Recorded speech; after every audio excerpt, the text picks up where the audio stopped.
Praise the Lord.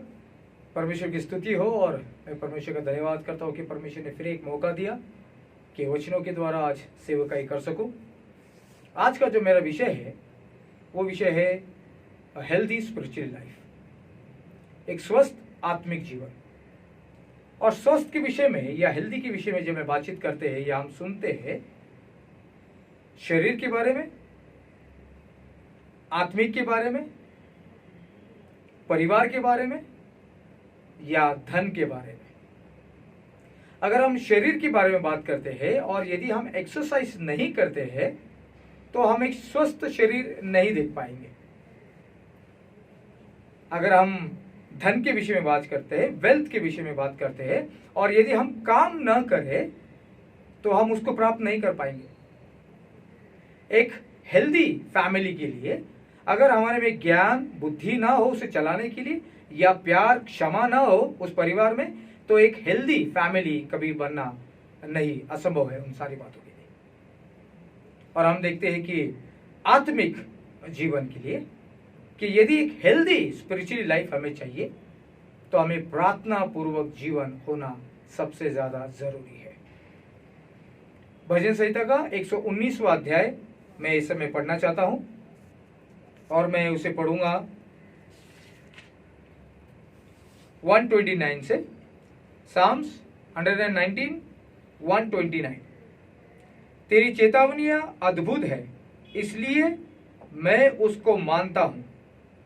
तेरे वचनों के खुलने से प्रकाश मिलता है, उससे भोले लोग समझ प्राप्त करते हैं। मैं मुंह खोलकर हाँफने लगा क्योंकि मैं तेरी आज्ञाओं का प्यासा था। अपने नाम से प्रेम रखने के वालों के साथ जैसे तेरी रीति है वैसे ही मेरी ओर फिर कर मुझ पर अनुग्रह कर। तो अपने वचन पर मेरे कदम स्थिर कर तथा किसी भी अधर्म को मुझ पर प्रभुता न करने दे। मनुष्य के अत्याचार से मुझे छुड़ा ले कि मैं तेरे उपदेशों का पालन करूं। अपने दास पर अपने मुख का प्रकाश चमका और मुझे अपनी विधियां सिखा।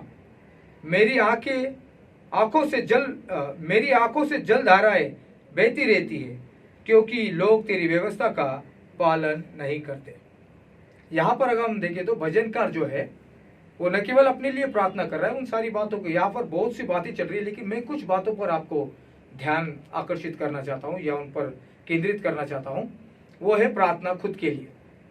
अगर हम ध्यान से देखेंगे तो वो कहता है कि अपने नाम से 132 अपने नाम से प्रेम रखने वालों के साथ जैसे तेरी रीति है वैसे ही मेरी ओर फिर कर मुझ पर अनुग्रह कर। 133 तो अपने वचन पर मेरे कदम स्थिर कर तथा किसी भी अधर्म को मुझ पर प्रभुता न करने दे। और वो अपने लिए प्रार्थना करता है और प्रार्थना एक मसीह जीवन के लिए बहुत ज्यादा जरूरी है। हम और चीजों के लिए बहुत ज्यादा कभी कभार प्रार्थना करते हैं। हम प्रार्थना करते हैं हमारे शारीरिक दुर्बलताओं को दूर करने के लिए। शरीर में यदि कोई कमजोरी है तो प्रार्थना करते हैं कि प्रभु उसे निकाले। घर में यदि कोई प्रॉब्लम है, फैमिली में कुछ प्रॉब्लम्स है तो हम कहते हैं कि प्रभु उन सारी चीजों को बाहर निकाले। आर्थिक में यदि कोई प्रॉब्लम है तो कहते हैं कि प्रभु हमें आर्थिक स्थिति में मदद कर, सहायता कर। पर यहां पर भजनकार को अगर हम देखेंगे तो वो प्रार्थना करता है आत्मिक जीवन के लिए। और मसीह जीवन होने के नाते आत्मिक जीवन में एक सुदृढ़, एक स्वस्थ जीवन होना ज्यादा जरूरी है। आत्मिक जीवन हेल्दी होना जरूरी है। और आत्मिक जीवन हेल्दी कब होगा? जब हमारा प्रार्थना जीवन हेल्दी होगा। यहाँ पर हम देखते हैं कि भजनकार अपने लिए प्रार्थना करता है कि प्रभु मेरे आत्मिक जीवन को जो है वो उन्नति करा, मेरी आत्मिक रीति को जो है वो उन्नति करा, ताकि अधर्म या प्रभु जो बुराई है वो मुझ पर हावी ना होने पाए। प्रार्थना जरूरी है और प्रार्थना उस चीज के लिए जो हमें उन्नति कराए।